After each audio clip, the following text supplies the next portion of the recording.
But we're so lucky to have, in terms of infrastructure, the person who's best known in America as the spokesman for the seriousness of these problems around infrastructure, and that something has to be done. And we are so lucky to have him here really to finalize our discussions that have been so good. Governor Ed Rendell is a great friend of mine, and as Joe Riley said, he was a great friend of his. These former mayors and former governors developed certain bonds. But during his 34 years of public service at the local Philadelphia level, at the state level, Pennsylvania national level, Ed Rendell has led with really kind of a laser-like focus on the critical need to rebuild and to reinvest in infrastructure. And I thank the panel so much for the way they brought that out here. As mayor of Philadelphia for 8 years, as governor of Pennsylvania for 8 years, and throughout the nation, Ed has led the charge for more significant investment in infrastructure projects. He is tenacious in advocating for investment in bridges, roads, other infrastructure to help revitalize our local state economies and more jobs through that and more revenue, while at the same time helping to ensure our national security and America's leadership as a global economic power. But Ed also has recognized that it takes more than just caring passionately, as important as that is, and as important as it is to him, but advocating strongly in order to get the investments made and the projects underway that was so clearly brought out a minute ago. He is able to see the big picture. He has studied it, and he has worked, and he has talked about it. He has led in this area. The need to take action to gain the public's trust, to make his government more responsible, to make it more responsive, and that he's done. As governor and as mayor, he cut wasteful spending, improved efficiency, revitalized communities, improved education, protected the environment, and expanded access to health care. Philadelphia's renaissance under Mayor Rendell was hailed by the New York Times as, and I quote this from the Times, the most stunning turnaround in recent urban history. What a statement. He balanced the budget. He generated 5 consecutive budget surpluses. Ed is and has always been a strong leader in the Democratic Party, certainly, but he always has put progress ahead of partisanship. He is very strong in building public-private partnerships. We've talked a lot about that here. He reaches across the political aisle to accomplish the public good. Ed continues that priority now in his private life. He's created an organization called Building America's Future. A great friend of mine works with him, Marcia Hale from South Carolina, a well-known Washington person, originally from Aiken. Building America's Future, 2 very prominent Republicans joined with him in that, New York City Mayor Michael Bloomberg and former California Governor Arnold Schwarzenegger. And he continues advocating for more infrastructure improvements as co-chair of that organization, along with Mayor Bloomberg and former U.S. Transportation Secretary Ray LaHood, another leading Republican. So it's really a bipartisan effort, and that's what it has to be. It was pointed out by you all too. Now Ed's going to talk to us this morning, and I know it'll be with his trademark candor, about how we might invest strategically in infrastructure to build South Carolina's future. So please join me in welcoming a grand friend of mine and a friend of all of ours in terms of rebuilding our infrastructure and making our state better for all people. Ed Rendell. Ed, great to have you here, my friend.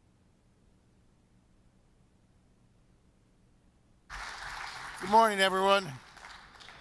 Let me start out by saying you South Carolinians know what you have and what you've had in Mayor Riley and Governor Riley, but you don't know the esteem that they're held in nationally. Joe Riley is considered America's mayor, not just for his length of service, but because of the type of service that he led, the courage that he showed, the vision that he showed, the willingness to always tell the truth to the people of Charleston. Was a great mayor. And Dick Riley, his service as governor, what he did for education in the state of South Carolina was recognized, of course, by President Clinton, and then Dick served as our United States Secretary of Education and continued to do great things. So you're very fortunate to have two people who you think of as South Carolinians, but we think of them as people who made great statements about government throughout the country. There's a big discussion about, can government work?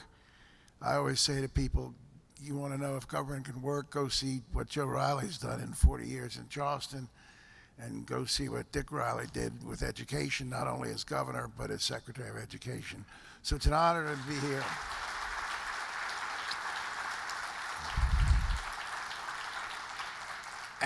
And I hesitate to tell anybody to give money to anything, but I hope most of you will respond to Joe Riley's request to give money for the museum. You know,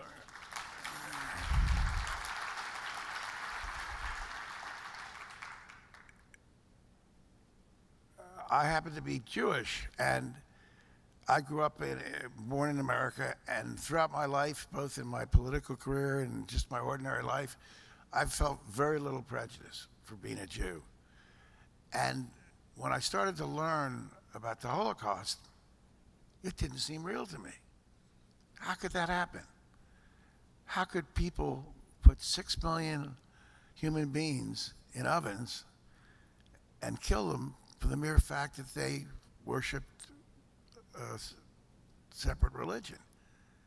It was almost like a fantasy to me, until one day, as a law student, we visited the Holocaust Museum in Washington. And you walk through the Holocaust Museum, in 10 minutes, you understand the horror of it. And you understand where your people were and what happened to them. And I went down with a bunch of law students, and by the time we got through, about an hour and 15 minutes later, there wasn't a dry eye among any of us. And I would submit to you that young people, both white and black, have no conception of slavery anymore. They have no conception of what Africans suffered coming across the ocean, being slaves. It's great that we have movies like 12 Years a Slave, and there are some good movies, but they usually don't draw a lot of people. They sure as hell don't draw as many people as Fast and Furious 7. So it's going to be an important museum, important for every young American to go through, particularly black Americans, in my judgment. So hope you'll support that. You know, it's interesting hearing yourself introduced as the former. And I am the former district attorney of Philadelphia, former mayor of Philadelphia, former governor of Pennsylvania, former chairman of the Democratic Party. It's almost like you're listening in at your own funeral. But the most amazing thing happened to me between my service as mayor and governor. I was chairman of the Democratic Party, and in that role, I traveled 6 days a week. I flew on an average 8 times a week. I was home only on Sundays. And I'd come home on Sunday, and I hadn't been around Philadelphia much for about 1.25 years. And I came home, and I was going into one of those little service stations to buy something, and this older lady came up to me with a very concerned look in her eye, and she put her hand on my arm, and she said, "Didn't you used to be Ed Rendell?" Yeah. I don't think I've ever been at a loss for words in my life. Well, I couldn't think of a bloody thing to say to her. Well, this is, as Dick said, a topic that's near and dear to my heart. In 2008, Mr. Quinn asked a question about infrastructure not being sexy, and Senator Bennett had a good answer. It's become a lot more sexy as The American people have seen bridges collapse, people die, water mains break, pipelines explode, rail accidents because we don't spend enough on safety for our railroads, all those things. But in 2008, it wasn't very sexy. In fact, Mika Brzezinski, who's on the show Morning Joe, she said in 2008 that infrastructure is the least sexy word in the English language. Well, when we had our press conference announcing Building America's Future, we had it in Los Angeles. Governor Schwarzenegger was there, Mayor Bloomberg, and myself. And Governor Schwarzenegger, in his remarks, said that the night before his 8-year-old son had seen on the schedule press conference Ray infrastructure. And he said his 8-year-old son asked him, "Daddy, what's infrastructure?" And Arnold said, "It's what Daddy blows up in the movies." Probably as good a definition as you can come up with. Well, I will tell you, by the way, the panel was absolutely terrific. Mr. Quinn did a great job. Your panelists, I will have to say, if the gentleman from the Port Authority, if he's running your port, you're in good shape. Senator Bennett, I was listening to him, can't believe he's a Republican. And Mr. Selleck is the type of business leader this country needs. And it's interesting, as I'm sitting there, issues arise, and I feel like raising my hand. Should the business community do more? Yeah, they should, but they are doing it. National gas tax increase. The U.S. Chamber of Commerce and the AFL-CIO both have endorsed and had a press conference together increasing the national gas tax. They both have said, and the U.S. Chamber has said to all the Republican members of the House and Senate and some Democrats that they support, we want you to raise this tax. We want you to raise this tax. And we need to raise the gas tax, both the local, in the state and the nation. And we need to raise it for the simple fact that Ronald Reagan, who, ladies and gentlemen, raised the gas tax. I was on Sean Hannity's show when I was governor, and we were talking about taxes and Ronald Reagan. And I said, "Sean, you know, Ronald Reagan cut taxes, but he also raised 11 taxes, including the gas tax." And Sean Hannity said, "No, he didn't." I said, "Sean, he raised the taxes in 1986. He raised the gas tax, blah, blah." "No, he didn't." I said, "Sean, you can look it up in the congressional record or in the OMB history. He raised taxes 11 times." "No, he didn't." And that was the discussion. He refused to believe that Ronald Reagan ever raised taxes. Well, when Ronald Reagan raised the gas tax, he said, "Why would we put off doing something now that's going to cost us twice as much 5 years later?" Ronald Reagan was a pretty smart guy. He may not have had great book learning, but he had great perception of issues. And we've got to get on the stick, because American competitiveness, as all of your speakers in the panel said, is challenged.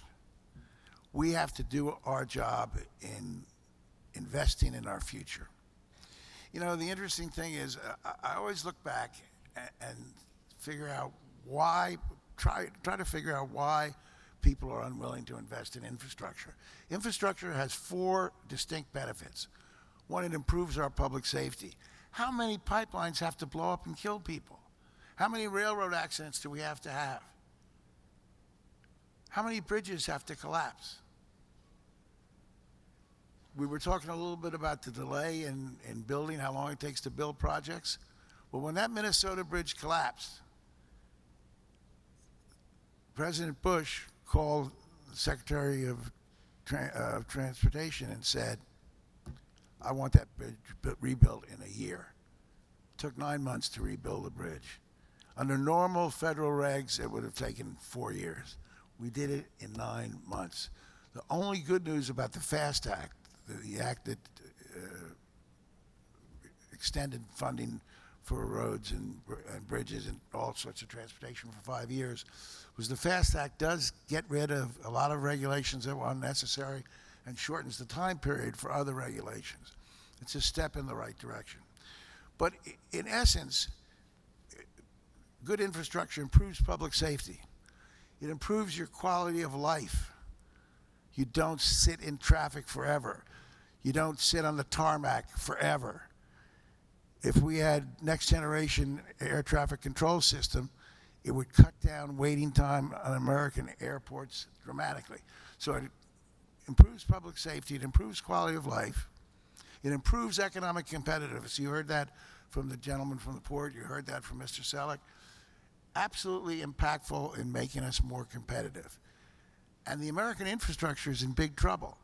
In 2004, the World Economic Forum ranked our infrastructure the most competitive in the world. This year in 2016, we are 14th in the world. Our port infrastructure is 15th in the world. Our rail infrastructure is 17th in the world. Our road infrastructure is 11th in the world. I won't read you the countries that are better in those specific areas than us because it would make you cry. So public safety, quality of life, economic competitiveness, and what do the politicians on both sides of the aisle talk most about when they talk about economic development? We need middle-class jobs, right? We need middle-class, well-paying jobs. Well, the Department of Transportation estimates that for every $1 billion spent on infrastructure, 25,000 jobs are created. And these jobs are both in factories, where they produce steel and concrete and aggregate and lumber and paint. And it creates jobs in factories producing the supplies necessary to build or rebuild infrastructure. And they produce jobs on the job site. These manufacturing and construction jobs pay on an average of $55,000 low end, $95,000 high end, depending on how much they work and how much overtime. These are exactly the middle class jobs our politicians talk about. They talk about, but are reluctant to do anything that will actually produce them. Now, the panel talked about the fact that there's no plan, there's no vision for the American infrastructure, and there sure as heck isn't. We're spending a lot of money building wind farms. It's a good idea. Pennsylvania has the highest elevation of any state east of the Mississippi, and I put a lot of energy into wind and solar, and by the end of the decade, Pennsylvania ranked third behind only Texas and California in the number of green energy jobs produced in wind and solar. And by 2025, Pennsylvania can produce 25% of its electricity from wind. That's a huge jump in scale. That's a huge benefit because you know what wind puts into the atmosphere and how much it pollutes? Nothing. It pollutes nothing, zero. So what's the problem? Why aren't we building more and more wind? Well, to get the wind, you have to do elevation. And again, we're the most mountainous, high elevated state east of the Mississippi. So we do build these wind farms, but we don't have a sufficient electrical grid to get the power generated from the wind to the places where people are. We need to build out our grid in this country. We need to build out broadband. The country that discovered broadband is 17th in its coverage of its citizens with broadband. Disgraceful. Disgraceful. Well, how did it all happen? If infrastructure will do all these things, and politicians aren't stupid, they like to do good things that make people safer, improve the quality of their lives, create economic competitiveness for our businesses, create middle-class jobs. Why aren't we getting the funds we need for infrastructure? Why don't we have a long-term vision? Every one of the G20 nations in the last 10 years has had a significant infrastructure revitalization program. Long-term, 5 years, 8 years, 10 years. Japan spent $3 trillion on its infrastructure in the last 10 years. That's Japan.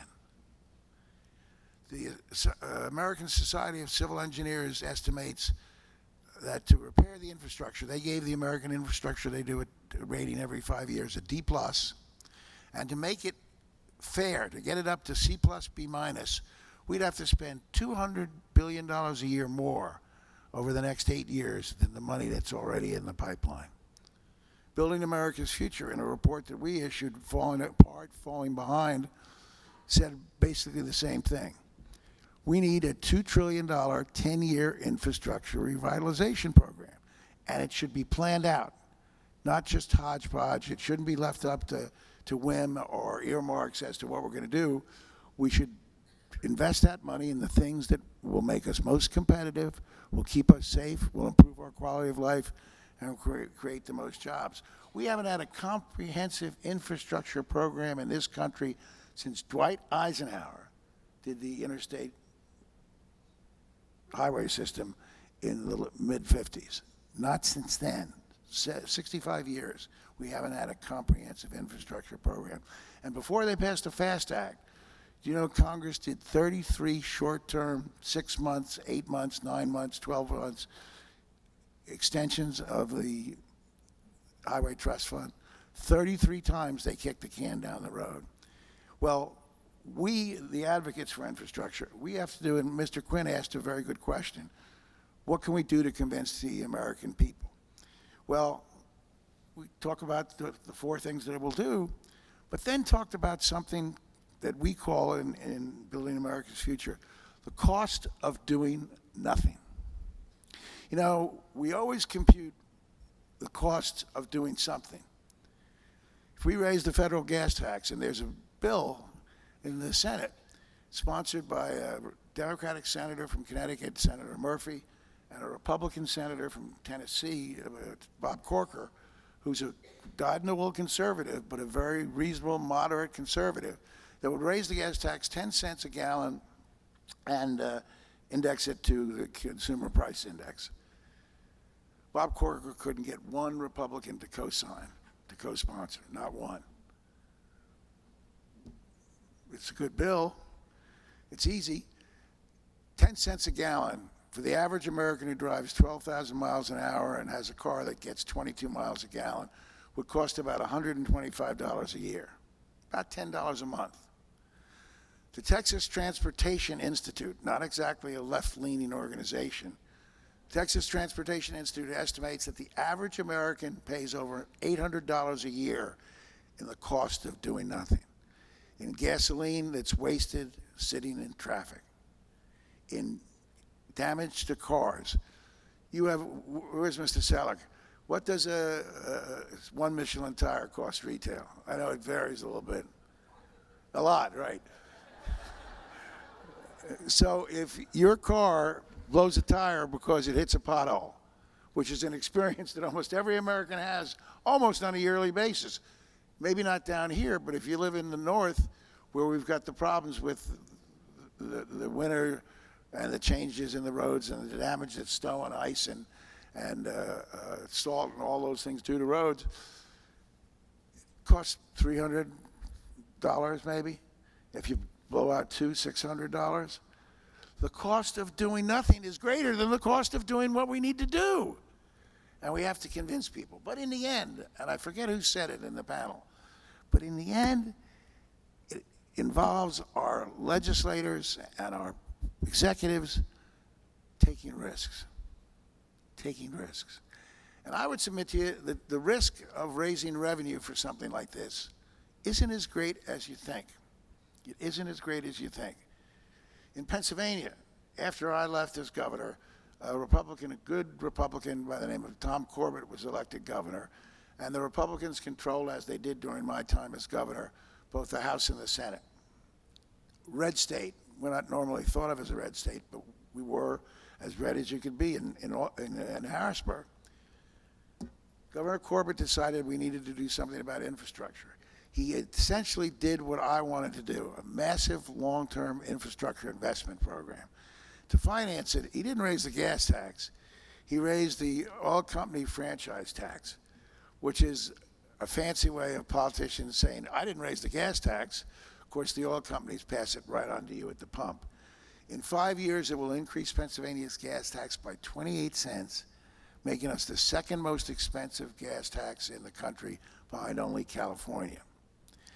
I went up and stood with Governor Corbett and urged all of the Democrats in the legislature to support this, to put politics aside. It passed with Republican votes and Democratic votes. It passed in the spring of 2014. There was an election in the fall of 2014 for all the House members and half the senators. Not one Republican or Democrat who voted for the gas tax was defeated for re-election. Not one. Not one. And in every case, whether it was a Democrat running against the Republican who voted for it or vice versa, in every case, the opponent raised that as a central issue. He raised our gas tax by 28 cents a gallon. Not one lost. When I became governor, I inherited a $2.4 billion deficit, and I wanted to change dramatically, something that Dick Riley did and Jim Hunt did in North Carolina. I wanted to invest $500 million in early childhood education. Pennsylvania was one of only 8 states that didn't give a dime to early childhood, pre-K, full-day kindergarten, and the like. I was in a budget deadlock with the legislature till December 21st. We're supposed to have a budget on July 1st. Till December 21st. We eventually raised $2.7 billion in new revenue, mostly raising the state income tax, some of it on cell phones.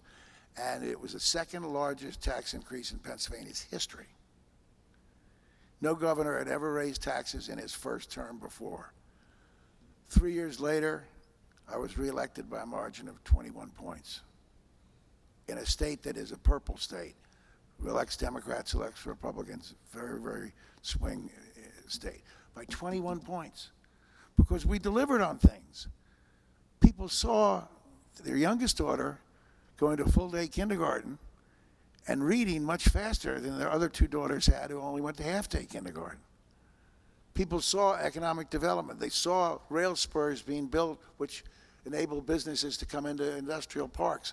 I had many businesses when I was governor say, Governor, I love your state, I love the workforce, I love your location, I love your incentive structure, but I can't get my goods to market fast enough unless you build a ramp off the turnpike near us, or you build a spur for the rail lines. And so I created a fund of $50 million a year out of transportation money for economic development transportation money. And that brought one company after another in, or kept companies that were located staying in Pennsylvania. So I don't even think it takes that much courage. I'll tell you why. I want to do a test. And I know it's a long haul to get to Philadelphia, but I will give you 4 tickets to the next World Championship game of the Philadelphia 76ers, if you can get. Oh, ye of little faith. If you can get this right, I'll give you within 2 cents. What's the federal gas tax per gallon? Raise your hand if you know. Yes. Oh, excuse me? Boy, how come you know? It's 18.4%, 18.4 cents. How old are you? Is he going to live long enough to see the 76ers make? I do this all the time when I speak, and the response, what do we have here, about 400 people? And one person raised their hands. It's usually about 2 out of 100 know the answer. It's easy as pie to raise the federal gas tax. Nobody has the first clue about it. When you go to the pump, you don't get a slip that says, you know, Exxon's charging you this, the state is charging you that, and the feds are charging. Tom Ridge, who was a good governor who preceded me and is a good friend of mine, Tom Ridge raised the Pennsylvania gas tax by 5 cents, and he was lucky the day it went into effect, OPEC had a price war, and the cost of a gallon of gas dropped 25 cents. Now I want to ask you another question. How much is it, and Senator, you can't answer this. How much is the South Carolina gas tax per gallon? Mr. Selleck? 16.7. Mr. Selleck got it right. It's the 4th lowest in the country. 4th lowest in the country. Now, we ought to be raising the gas tax federally, and we ought to be raising the gas tax in states. Since the feds haven't done it since 1994,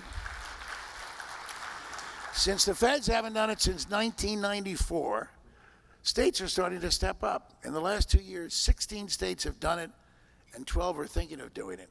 And you know what? It's not just in blue states. Consider, of those 16, 5 are Wyoming, South Dakota, Utah, Idaho, and Georgia. Idaho. I spoke at the Idaho Democratic State Dinner, and the man said to me, "Governor, thank you for coming. This is the best turnout we had. We had every active Democrat in the state." And there were 211 people in the room.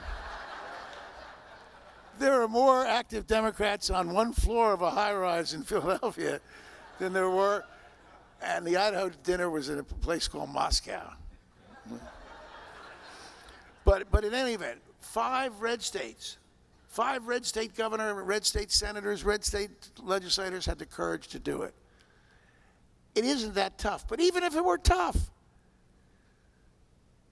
we became a great country because we were risk takers. Think about it for a second. When we decided to fight the British for our independence, nobody thought in the world that we had a chance to win. We were fighting the greatest army and the greatest navy in the planet at that time. And we were fighting hired Hessians, hired German professional soldiers. And we were a ragtag army of shopkeepers and farmers. A ragtag army. Our army didn't have shoes, often didn't have ammunition. It was like Appalachian State beating Michigan. There was no way we should have won. And who were the leaders? Who were the leaders of the revolution? The American Revolution is separate and distinct from every other revolution that occurred in the world's history. Why? 8 tickets to 76ers, if you get this right. Why? Who were the leaders? Not individuals. What did the leaders have in common? Well, yeah, that too. Although a few Indian tribes fought with us, but what did they have in common? Think of the Declaration of Independence. I'll give you a clue. No, some were lawyers, but not all of them. If they were all lawyers, we would never have gotten the vote through. Think of, what does the Declaration say? Well, at the end, we pledge to each other our lives, our fortunes, and our sacred honor. Every other revolution in the history of the world, the poor, the downtrodden, the beaten were the leaders of the revolution. Our revolutionary leaders were the landed gentry, the most successful people in the colonies. They risked everything. They risked a great way of life. They risked their fortunes, their houses, and many of them had their houses burned to the ground by the British. They risked it all for an idea or an ideal. That's how we became a country. And they knew what the consequences were. When John Hancock was asked why he signed his name on the Declaration in such big, bold letters, he said, "So King George can hang me first." And Benjamin Franklin said, "We must all hang together or we'll all hang separately." They knew the consequences if we lost the war. They knew it would cost them their lives. This country born by risk takers. And at every key juncture, at every key challenge that faced its country in its history, in its relatively brief history, our leaders responded with courage. Thomas Jefferson decided we had to build the Erie Canal. Engineers told him it couldn't be done. The Congress said it was too expensive.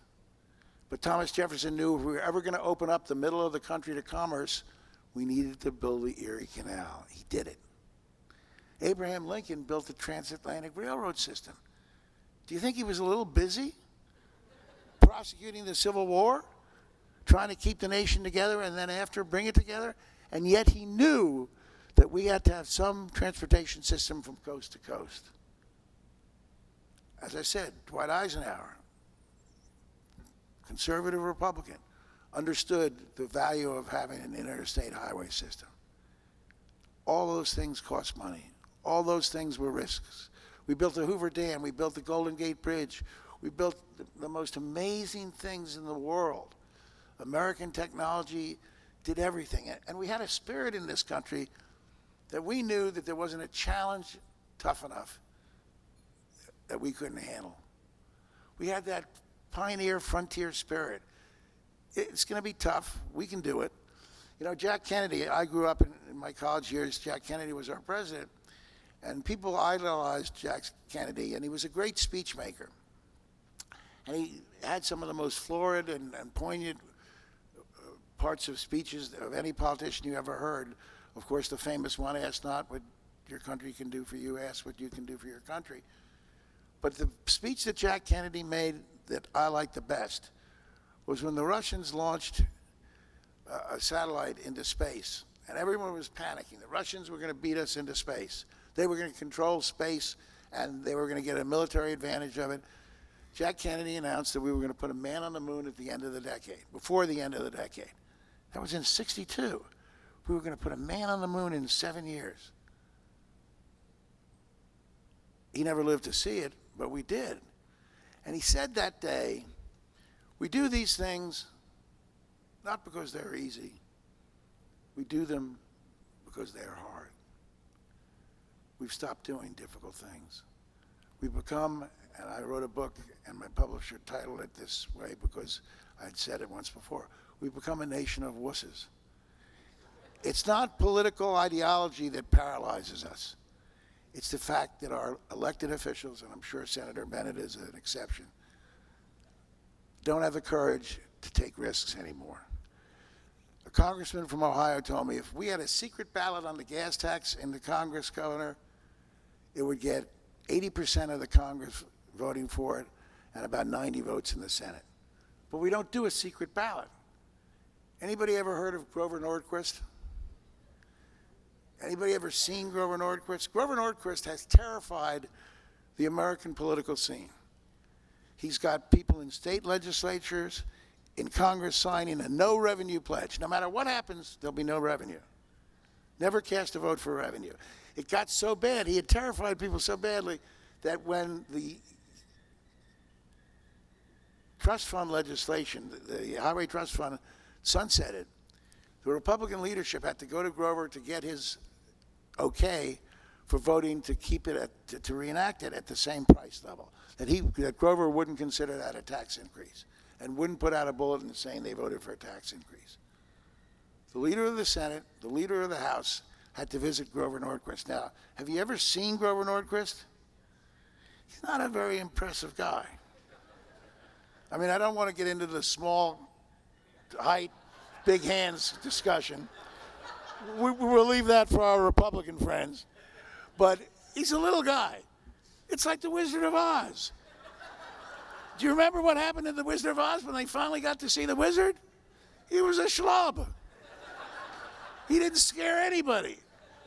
Well, Grover Norquist couldn't scare anybody either. And Tom Coburn, one of the most conservative senators, he's retired from the Senate, when he voted for Simpson Bowles, which required raising revenue, including raising the gas tax, Grover Norquist sent him a letter saying he violated his no tax pledge.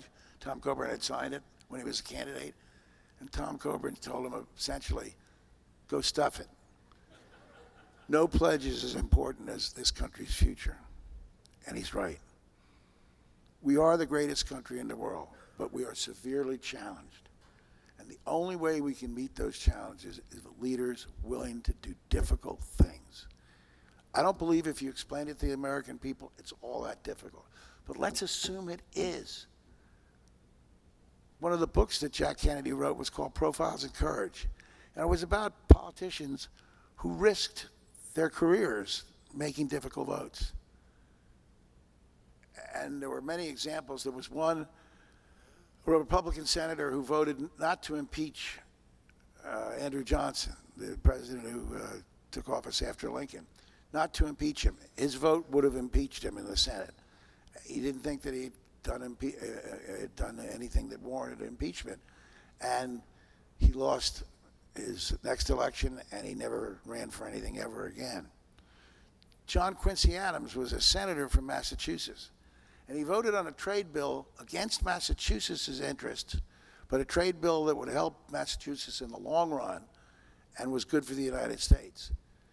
Well, in those days, senators weren't popularly elected. They were elected by the legislature. And he said to a colleague, I know when I vote this way, the legislature will recall me. They recalled him in 2 days. John Quincy Adams turned out okay and later became president of the United States.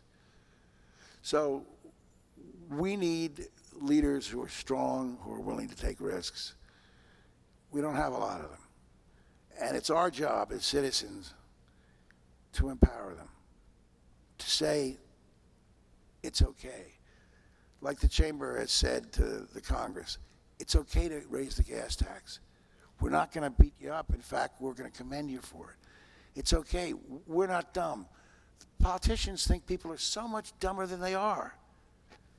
If you buy a car for $40,000, do you expect it'll run better than a car that you buy for $12,000? Of course you do. You get what you pay for. We know that. We have to invest in our country's future. I think we need to invest in education. We need to invest in research and development. But we sure as heck need to invest in our infrastructure. There isn't an American company that grew successful without investing in its own growth, and we are no different. Yes, the private sector has to do a lot, but there are certain things that only the government can do. Our roads are a shambles. 42% of your roads are considered to be in poor condition. 21% of your bridges are unsafe. It's time. It's time for the South Carolina legislature. It's time for the Congress of the United States. It's time for them to stand up and do what Americans have been doing for the length of time this country's been around. Take risks. Keep us the greatest country in the world.